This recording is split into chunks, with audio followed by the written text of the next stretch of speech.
been damaged, the tyre barriers, they'll have to be rebuilt, and if the Armco has been damaged, then the Armco will have to be repaired as well.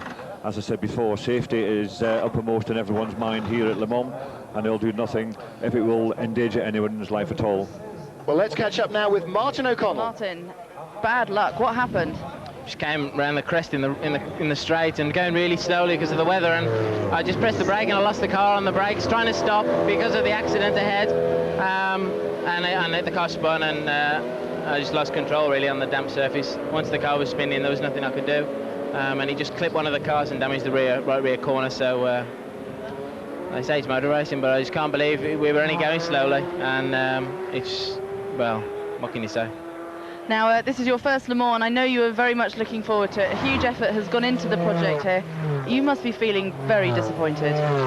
It's bad enough for myself, but for everybody else, it's unbelievable. We've done everything that we can to be here, and it's just not worked out. So, but we'll be back again, and it's won't be the last time, but it should have lasted longer. There's nothing wrong with the car, really. It's going fine, and I'm just sorry for everybody, really. It's easy for me because I was in control. They have no control, and it's all finished. So, thanks, Martin. Well, I think suitably summed up pretty much how the team is feeling. Absolutely wretched. Didn't make even 24 minutes of this race, never mind 24 hours. And after all of the hopes and expectations, all the testing and all the money raising and the fundraising and everything else, David, that is such a wrench. Not even to survive the car, for everybody to have a drive, and just dreadful. It is. It's so demoralising. I must admit, I have been in the same position before, driving for another manufacturer, and we lasted 27 minutes before the car gave up. And somebody else is going to be in a similar position, to be honest. He's not giving up, though. You see the rear wheels spinning away there. The marshals are leaving him to his own devices, but I tell you what, he's got a full day to drive that car back on only the rear wheels, and I bet he bloody does it until he runs out of petrol. So just to confirm at the moment, here we have Guy Smith leading for Bentley at the moment. He's taken over the car. Manuel Pirro second for Audi, and would you believe Gary Formato in the Paynos coming up to third place. That'll put a smile on the face of the Don. Don Paynos is here, along with Mario Andretti. He's come along to cheer him on. Would they imagine that they could be in third place? Well, I don't know. You know, as we often tire everybody out by saying anything can happen at Le Mans, and quite clearly several major anythings have already happened. But yes, Paynos in third place within 30 minutes of the start would have been quite a surprise in any other set of conditions. You mentioned Mario Andretti is here. He is here for the weekend. Untested territory, of course, for Mario this year. He would much prefer to be in a racing suit, but he'll be in the commentary box with us later on this evening. We'll have the chance to listen to Mario Andretti and have a word with him. We're going to stay with the action at Le Mans, so join us the other side of this break. Back at Le Mans, Eurosport live for the 24 hours of Le Mans, and drama inside the first 30 minutes. We've seen a deluge sweep across the track. The safety car is out, the lights are off on it, and he's waving the field by. We go green just as you rejoin us, and unfortunately the camera's not really picking that up too well. There you can see the number one car of Frank Biela, the Audi. He is chasing Martin Brundle, who leads this race for Bentley, and they're in the middle of the rest of the pack.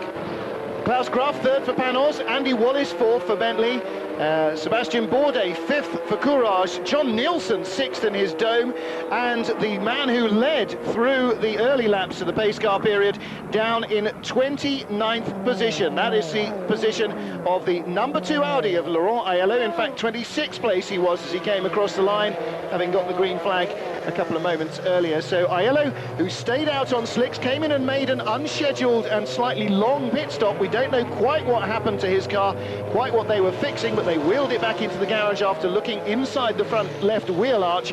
So we need Amanda to go down perhaps and find out from them. And here is another heartbreaking story. David Terrien's teammates there on the barrier trying to suggest ways of steering a car that basically only has rear wheels to use back into the pit lane. He is as close as he could physically be almost, David, without being actually in the pit lane. That is in the pit entry road. When look, you can see he's got no tyre on the right, no wheel attached on the left. Anthony Reid in front of the race leader in the MG and Bentley.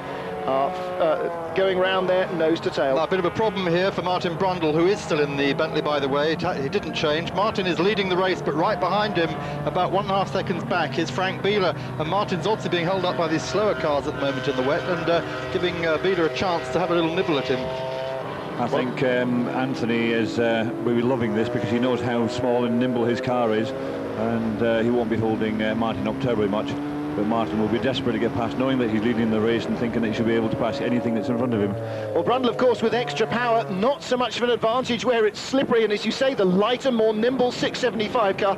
Now, maybe in a year's time, we'll actually see this in real time, in dry conditions, with 675 cars more fully developed than they are now, mixing it with the front-running 900 cars. Certainly the arithmetic suggests to the designers that that's what's possible. And Anthony, I bet you, as you rightly say, is absolutely loving every instant of this and giving Brundle a really good run for his money. Yes, I think in the end he just had to give way to him a little bit. He knows that coming out of the corners, the MG is very much on par with anything that's out there. But when he comes onto the longer straights at the end of that start and finish straight, then the Bentley has the legs on him, and he had to give way to him. But what a sight to gladden the hearts of the Brits here. 300,000 spectators they're forecasting this weekend. Maybe 60,000 British. Martin, we saw a lot of them before the race. Well, tell us about the Hawaiian Tropic Boys. Ah, the Hawaiian Tropic Boys. Everybody, of course, knows the Hawaiian Tropic Girls, these fabulously delicate creatures that come over from the States in their tiny bikinis to promote their brand of sun care creams and oils.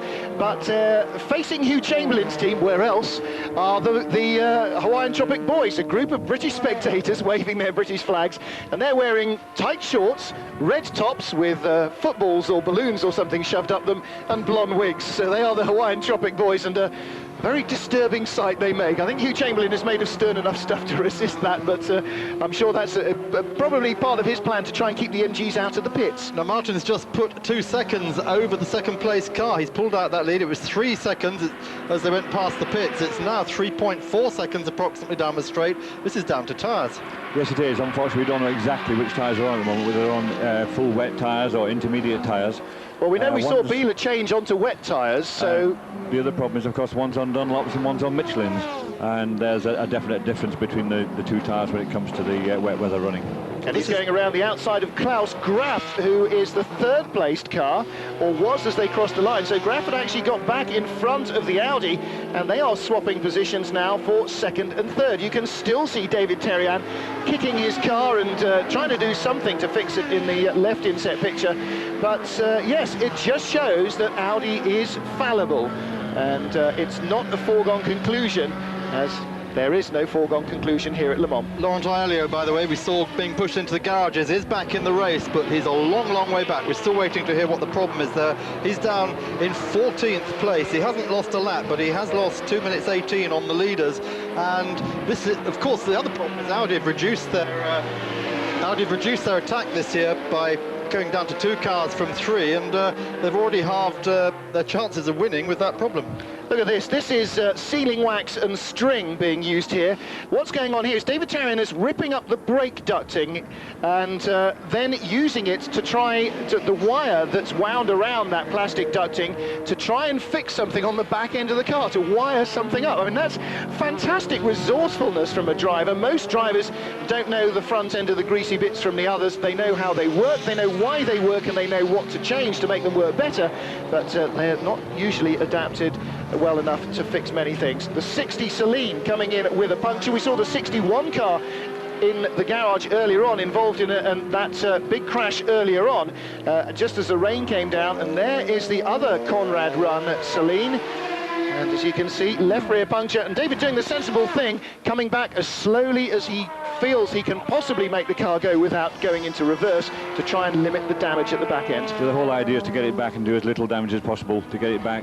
But here's somebody who's got some damage. I don't know what damage it is, but it's Jan Lammers, who was running second at the very beginning of the race. They've got the back end of the car off and they're working on the back there, the gearbox. It could be the oil cooler that's at the back, or it could be something to do with the rear wing of the car, the rear suspension.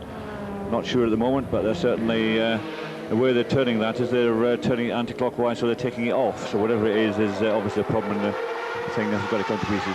Well, we've seen so many cars skating off the track, and it's just possible that a little bumpy grassy excursion for Jan may have caused a problem there. That big grey area, that's the spacer, isn't it, that holds the rear end out into the airstream way behind the engine and the gearbox unit, and it looks as though they're taking that off. So not only is that to keep the wing out there at the back end, but it's also an impact absorbing item. But again, look, the battle for second place, it's bone dry incidentally here.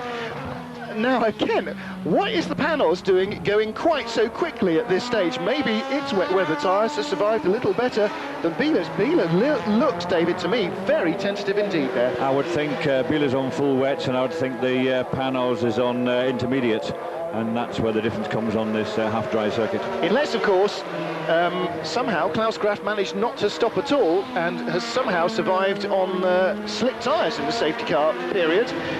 We didn't see, the cameras didn't pick up what tyres Martin Brundle took on when he came into the pits, so we'll have to sort of assume that there is definitely a tyre difference between them.